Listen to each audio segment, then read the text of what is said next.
Good morning students. आज हम geography subject पढ़ने जा रहे हैं और ज्योग्राफी सब्जेक्ट जो है आपका, उसमें हमने 14 चैप्टर आपका कंप्लीट हो चुका था और हम 15 चैप्टर जो है स्टार्ट करने वाले थे। आपका खंड ब चल रहा था भारत जनसंख्या अर्थव्यवस्था, कक्षा 12th, संसाधनों का वर्गीकरण, संरक्षण एवं पोषणीय विकास जो है आपका 15 चैप्टर हम आज स्टार्ट करने वाले हैं। ठीक है, आपका जो 15 चैप्टर है संसाधनों का वर्गीकरण, संरक्षण एवं पोषणीय विकास, इसमें आपको जो है संसाधनों के बारे में दे रखा है। आप सभी को पता है और आप संसाधनों के विषय में जो है भली भांति जानते भी हैं कि संसाधन क्या होते हैं, और उन संसाधनों का ही जो है आप आगे जो है इस चैप्टर में विस्तृत रूप जो है पढ़ने को आपको इसमें मिलेगा। और संसाधनों का वर्गीकरण करके और किस प्रकार से ये सहायक है हमारी जो रूटीन लाइफ है उसमें, तो उसका जो है हम पर्टिकुलर जो आपको वर्गीकरण देके जो है इसमें समझाया गया है। ठीक है, चलो हम पहले शुरू करते हैं कि संसाधन एक्चुअल में होता क्या है। ठीक है, तो स्टार्ट करते हैं संसाधन की संकल्पना से। संसाधन एक ऐसी प्राकृतिक एवं मानवीय संपदा है जिसका उपयोग हम अपनी आवश्यकताओं की पूर्ति में करते हैं। दूसरे शब्दों में मानवीय जीवन की प्रगति, विकास तथा अस्तित्व संसाधनों पर निर्भर करता है। प्रत्येक प्राकृतिक संसाधन मानव जीवन के लिए उपयोगी है, किंतु उसका उपयोग उपयुक्त तकनीकी विकास द्वारा ही संभव है। जिम्मरमैन ने लिखा है कि संसाधन का अर्थ किसी उद्देश्य की प्राप्ति करना है। यह उद्देश्य व्यक्ति आवश्यकताओं तथा सामाजिक लक्ष्यों की पूर्ति करता है। ठीक है, तो जैसा कि आपने पढ़ा कि संसाधन जो है प्राकृतिक या मानवीय संपदा है, ये जो है और इसका उपयोग भी जो है हम आवश्यकताओं की, जैसे जैसे हमें अपनी आवश्यकताओं हमें दिखती है कि हमें किसी चीज़ की आवश्यकता है, उसी प्रकार से हम आवश्यकताओं की पूर्ति है तो इनका जो उपयोग है वो करते जाते हैं हमारे जो जीवन की जो है जीवन के लिए और जीवन के अंदर जो है, जिससे क्या होता है कि हमारे जीवन में प्रगति हो रही है, विकास हो रहा है, और हमारा जो अस्तित्व जो है अब वो संसाधनों पर ही जो है, हमारा प्रगति विकास अस्तित्व जो है अब संसाधनों पर ही क्या हो गया है, निर्भर हो गया है। और प्रत्येक प्राकृतिक संसाधन जो है मानव जीवन के लिए उपयोगी है। ये आप हमेशा ध्यान रखना कि संसाधन जो है, आपको मैं खनिज से संसाधन बनने की एक प्रक्रिया बताती हूँ कि संसाधन और खनिज, जैसे कि आप पढ़ते हो कि संसाधन के अंतर्गत जो है हम एक ये भी पढ़ते हैं कोयला, पेट्रोलियम, ये भी पढ़ते हैं। ठीक है, तो ये हम ऐसे तो इनको हम बोल रहे हैं कि ये खनिज हैं, लेकिन इसके संसाधनों के वर्गीकरण में भी हम इसको पढ़ते हैं कि हाँ ये इस प्रकार का संसाधन है, ये इस संसाधन में, अभी आप आगे पढ़ोगे वर्गीकरण में। तो क्या होता है कि जो खनिज जब मानव अपने मस्तिष्क से अपनी आवश्यकताओं के अनुसार अपने लिए उसको यूज़फुल बना देता है। जैसे कि एक सिर्फ आप अभी पेड़ देख रहे हो अपने घर के आगे, अपने घर के अंदर आपने अभी तक एक पेड़ देखा, या सिर्फ अभी तक जो है हमको छाया दे रहा है, फल दे रहा है, सब कुछ दे रहा है। ठीक है, अभी तक जो है हमने हमारे दिमाग से अपना खुद दिमाग लगाकर उसका यूज़ जो है हमारी आवश्यकता के अनुसार अभी तक लिया नहीं है। अभी नहीं जानते कि लकड़ी का क्या क्या यूज़ है हमारे जीवन में। लेकिन जब मैंने जाना कि मैं इस लकड़ी को काट कर कुर्सी बना सकती हूँ, मेज़ बना सकती हूँ, पलंग बना सकती हूँ, सोफ़े बना सकती हूँ, मैंने अपने दिमाग से, अपने मस्तिष्क के ऊपर से इसका क्या निकाला, इसकी उपयोगिता निकाली।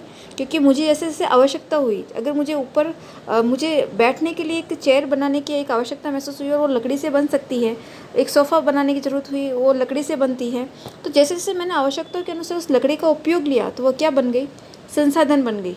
लेकिन उससे पहले ये क्या था, एक खनिज का पार्ट था। तो जब खनिज जो है हमारे मस्तिष्क के अनुसार जब हम अपनी आवश्यकताओं के अनुसार उसको इसके अंदर ढाल लेते हैं, हमारी प्रगति विकास उस पर निर्भर होने लग जाता है, तो वह जो है संसाधन का जो है रूप ले लेती है।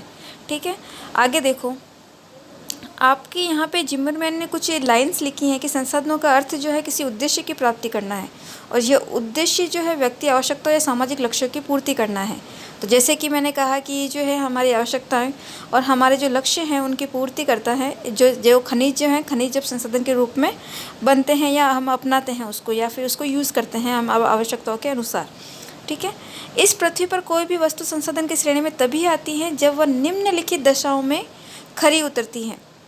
अब जब संसाधन हम उसे कहेंगे जो मैं अभी निम्नलिखित जो ये बातें जो बोलने जा रही हूँ, अगर वह इन सभी चीज़ों के अनुसार होती हैं तो वह क्या होगा, हमारी वस्तु जो होगी वो संसाधन की श्रेणी में आएगी। सबसे पहले वस्तु का उपयोग संभव हो, उसका उपयोग तो होना चाहिए। जिस भी वस्तु का मैं उपयोग कर रही हूँ, इसका रूपांतरण अधिक मूल्यवान तथा उपयोगी रूप में किया जा सके, जिसमें निश्चित उद्देश्यों की पूर्ति की क्षमता हो। इन वस्तुओं के दोहन की योग्यता रखने वाला मानव संसाधन उपलब्ध हो। संसाधन के रूप में पोषणीय विकास करने के लिए आवश्यक पूंजी हो। ठीक है। तो ये महत्वपूर्ण जो 5 बिंदु जो दे रखे हैं आपको, तो ये जो है ये सारे पॉइंट्स जो हैं ये बताते हैं कि अगर ये पॉइंट्स जो अगर पॉइंट्स अगर उसमें सब कुछ हो उस वस्तु में, तभी उसको मैं संसाधन बोलूँगी, वरना वो संसाधन की श्रेणी में नहीं आएगा। ठीक है। उपयुक्त दशाओं के आधार पर ही हम किसी भी जैविक अजैविक घटक को संसाधन की श्रेणी में सम्मिलित करेंगे। मानव स्वयं संसाधन होने के साथ साथ संसाधनों का जनक भी है। मानव ही अपने श्रम तकनीकी ज्ञान द्वारा किसी पदार्थ को मानव उपयोगी बनाकर संसाधन का निर्माण करता है, जैसे कि मैं आपको अभी बता चुकी हूँ। ठीक है।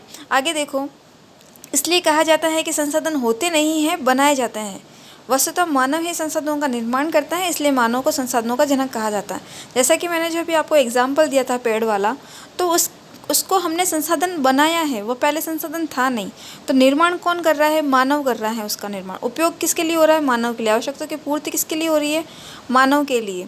ठीक है। तो सारा जब मानव ही इसके लिए उपयोगी है, मानव के लिए ही उपयोगी है, मानव इसका निर्माण कर रहा है, तो इसका जो जनक है, जो हम किसको बोलेंगे? मानव को बोलेंगे। तो संसाधनों का जनक कौन हो गया? मानव हो गया। ठीक है। अब हम पढ़ते हैं संसाधनों का वर्गीकरण। संसाधनों के विस्तृत अध्ययन के लिए इनका वर्गीकरण करना आवश्यक है, जो निम्न प्रकार है। आपके अंदर आपके ये 15.1 की ये जो दे रखी है आपको इंडेक्स, ये सारणी दे रखी है इसमें। ठीक है। ये तो सिर्फ आपके नाम लिखे हुए हैं सारणी के अंदर। इस सारणी को जो है जैसे जैसे हम पढ़ते जाएंगे, आगे विस्तृत रूप में इसका अध्ययन करते जाएंगे। आपको 3 आधार दे रखे हैं। सबसे पहला उपयोगिता के सतह तक के आधार पर संसाधन जो है, संसाधन उत्पत्ति के आधार पर कितने प्रकार होंगे? उद्देश्य के आधार पर। मतलब कि 3 प्रकार के इसको डिवाइडेशन कर रखा है हमने, वर्गीकरण कर रखा है संसाधनों का। सबसे पहले उपयोगिता के आधार पर कैसा होता है? उपयोगिता के आधार पर जो होता है नवीनीकरण, अनवीनीकरण, चक्रीय संसाधन। उत्पत्ति के आधार पर होगा आपका जैविक और अजैविक। उद्देश्य के आधार पर होगा आपका ऊर्जा संसाधन, कच्चा माल और खाद्य पदार्थ। अब ऊर्जा संसाधनों को भी इन्होंने 2 पार्ट्स में डिवाइड किया है। सामान्य रूप में हो जाएगा आपका लकड़ी, कोयला, खनिज तेल जैसे होता है। असामान्य में हो जाएगा वायु, जल और ऊर्जा। ठीक है। फिर हम लेते हैं कच्चा माल। कच्चा माल में भी इसने इसको 3 प्रकार से डिवाइड किया है। पहला है खनिज, लोहा, तांबा, सीसा, जस्ता, बॉक्साइट। अगला है वनस्पति। वनस्पति को भी इसने 2 डिवाइड कर रखा है, प्राकृतिक और कृषिगत। ठीक है। अगला जो है आपका पार्ट पशु एवं जीव जंतु। ठीक है। अगला जो है उद्देश्य के आधार पर खाद्य पदार्थ। खाद्य पदार्थ भी इसने 3 प्रकार से डिवाइड कर रखा है। पहला है खनिज है, दूसरा वनस्पति, कंदमूल, खाद्यान्न, सब्जियां आदि, पशु व जीव जंतु। ठीक है। इस प्रकार से जो है इन्होंने संसाधनों का वर्गीकरण कर रखा है। तो सबसे पहले जो है हम वर्गीकरण का पार्ट लेंगे आज उत्पत्ति के आधार पर। ठीक है। तो उत्पत्ति के आधार पर चलो पढ़ते हैं। उत्पत्ति के आधार पर जो है हमारा खनिज पहला है हमारा जैविक संसाधन। जैविक संसाधन में क्या है? सभी प्रकार के जैविक घटकों से संबंधित संसाधन कहलाता है, जैसे मानव, पशु जीवन, जंतु, चारागाह, वनस्पति। ये सारे क्या हो जाएंगे? आपके जैविक संसाधन। सभी जैविक संसाधन अपनी प्रजनन क्षमता से वंश वृद्धि कर नव्यकरणीय होने के कारण असमाप्य है। इनके नवीनीकरण की क्षमता व दर प्राकृतिक वातावरण के अनुसार अलग अलग हो सकती हैं। मानव व जीव जंतु गतिशील होने के कारण चल जैविक संसाधन तथा वनस्पति स्थिर होने के कारण अचल जैविक संसाधन है। जैविक संसाधन में जो है इसने वह उस पार्ट को लिया है जो प्रजनन क्षमता से वंश वृद्धि कर नव्यकरणीय होने के कारण क्या है? असमाप्य है। जिनका एक बार असमाप्य और नवीनीकरण में ऐसा है कि हम उसका बार बार यूज़ कर सकते हैं, यानी कि इनके संसाधन के समाप्त नहीं हो पाता, ये समाप्त नहीं होगा। अब जैसे कि प्रजनन के लिए ले रखा है, तो आपको पता है कि मानव, पशु जीवन जो है, जंतु हैं, ये जो है इनका नवीनीकरण संभव है। ठीक है। क्योंकि प्रजनन के कारण इनका वंश में वृद्धि होती रहती है। ठीक है। तो इनका प्राकृतिक वातावरण के अनुसार अलग अलग हो सकता है। आगे देखो, अजैविक में सभी प्रकार के जड़ तथा निर्जीव जो सजीव जो सारे थे वह जैविक संसाधन में आ गए। अब जो हम पढ़ेंगे अजैविक, उसमें सारे निर्जीव जो हैं घटक वो आ रहे हैं। ठीक है। तो जैविक में आ जाएंगे सारे सजीव घटक, जबकि अजैविक में आ जाएंगे सारे निर्जीव घटक। उसमें आ जाएगा आपका समस्त खनिज आ जाएगा, भूमि, मिट्टी, पवन, जल, शोर, ज्वारीय तथा भूतापीय ऊर्जा जैसे आदि जो हैं वह सारे अजैविक संसाधन। अजैविक संसाधन में जो भी सारे निर्जीव जो हैं वो सारे आ जाएंगे। ठीक है। जो जड़ जो हैं। आगे देखो, अजैविक संसाधन प्रजनन क्षमता के अभाव में अनवीनीकरण होने से समाप्य है। इनको वापस बार बार हम यूज़ नहीं कर सकते। इनका एक बार यूज़ होने के बाद में इनका जो है इनकी पूर्ति वापस से हो पाना संभव नहीं है। जैसे कि खनिज है, खनिज की मात्रा अगर जैसे कि हमें कहीं से खुदाई में खनिज मिला है, खनन से खनिज मिला है, तो जैसे जैसे हम यूज़ करते जाएंगे उसकी खपत कम होती जाएगी वो चीज़ें, भूमि, मिट्टी, पवन, ये सारी चीज़ें जो हो जाएगी आपके अनवीनीकरण में आ जाएगा, अजैविक संसाधन में आ जाएगा। ठीक है,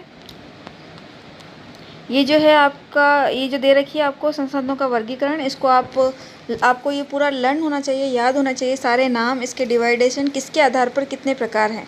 ठीक है, इसमें जो आपका सबसे ज़्यादा इम्पोर्टेंट जो रहता है, वैसे सारे ही पूरे जो दे रखे हैं नाम सारे ही इम्पोर्टेंट हैं, लेकिन आपका उपयोगिता की सतत के आधार पर जो दे रखा है वो, और उत्पत्ति के जो आधार पर दे रखा है वो। ठीक है, ये दोनों सबसे ज़्यादा इम्पोर्टेंट है आपका, इन दोनों को ज़्यादा इम्पोर्टेंस रखते हुए आपको लर्न करना है। ठीक है, आगे देखो के बात करने के बाद हमेशा के लिए समाप्त हो जाते हैं अजैविक संसाधन। जैसा कि मैंने कहा, अजैविक संसाधनों के निर्माण की प्रक्रिया अत्यंत धीमी होने के कारण शीघ्र ही नवीनीकरण की संभावना नहीं होती है।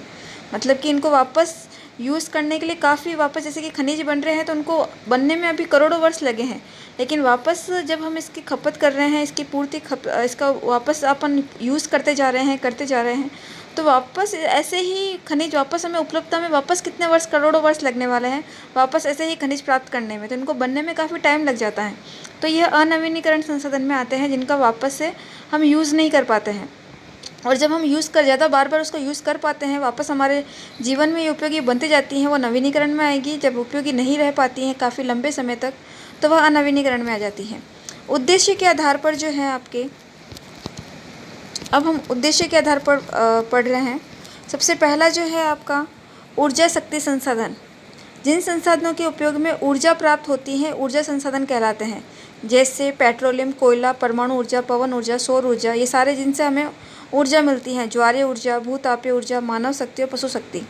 ठीक है, अब ऊर्जा शक्ति संसाधनों को भी हमने दो भागों में डिवाइड किया है, परंपरागत और गैर परंपरागत। परंपरागत में क्या आएगा, जिन संसाधनों का प्राचीन काल से उपयोग किया जा रहा है, परंपरागत संसाधन कहलाएगा, जैसे कि कोयला, पेट्रोलियम, जल विद्युत, परमाणु ऊर्जा आदि। ठीक है, यह हो जाएगा आपके परंपरागत में। गैर परंपरागत में वे आएंगे जिन संसाधनों का उपयोग कभी कभी अभी अभी किया जाने लगा है। गैर परंपरागत संसाधन में सौर ऊर्जा, पवन ऊर्जा, ज्वारीय ऊर्जा, भूतापीय ऊर्जा आदि का उपयोग वर्तमान युग में किया जाने लगा। पहले सौर ऊर्जा का इनका यूज़ कम होता था, जैसे कि अभी अपन सोलर ऊर्जा जैसे जो अभी प्रचलन में है, सोलर ऊर्जा, पवन ऊर्जा, ये सारी ऊर्जा जो अभी हम देखते हैं, आपको पता होगा कि आजकल जब भी अब वर्तमान में क्या होता है कि सोलर जो भी खाना, सोलर जैसा कुकर मिलता है, और सोलर पूरा आजकल सिस्टम ही पूरा सोलर वाला करना शुरू हो गया, क्योंकि हमारा पश्चिमी राजस्थान है, हमारे यहाँ पर तापमान सर्वाधिक रहता है, तापमान की मात्रा जो है बहुत अधिक देखने को मिलती है हमारे राजस्थान में। इसी कारण से यहाँ पर सोलर प्लांट लगे हुए होते हैं। और आजकल जो भी मकान बनाते हैं, तो वो क्या करते हैं कि बिजली का जो इलेक्ट्रिसिटी जो चीज़ होती है वो कम करवा के जो सोलर प्लांट होते हैं वह लगवाते हैं, ताकि क्या है, सौर ऊर्जा जो है उससे उत्पन्न होती है, और उससे जो है बिजली जो है उस प्रकार से वह यूज़ करते हैं। आप अभी देखोगे कि जैसलमेर साइड पर जाओगे ना, तो आपको पवन ऊर्जा वाला ऐसे पवन चक्कियाँ दिखेगी आपको, आपने देखी होगी तो। ठीक है, तो आपको अगर आपको पवन चक्की या सौर ऊर्जा या इनका यूज़ देखना है, तो आप गूगल पे एक बार सर्च करोगे तो आपको सारे इमेजेस जो हैं वो मिल जाएगी। तो आपको पवन ऊर्जा है जो है किस प्रकार से यूज़ हो रहा है, सौर ऊर्जा कैसे यूज़ हो रही है, तो उसका जो है आपको इमेजेस के माध्यम से और ज़्यादा क्लैरिफिकेशन हो जाएगा उस चीज़ का।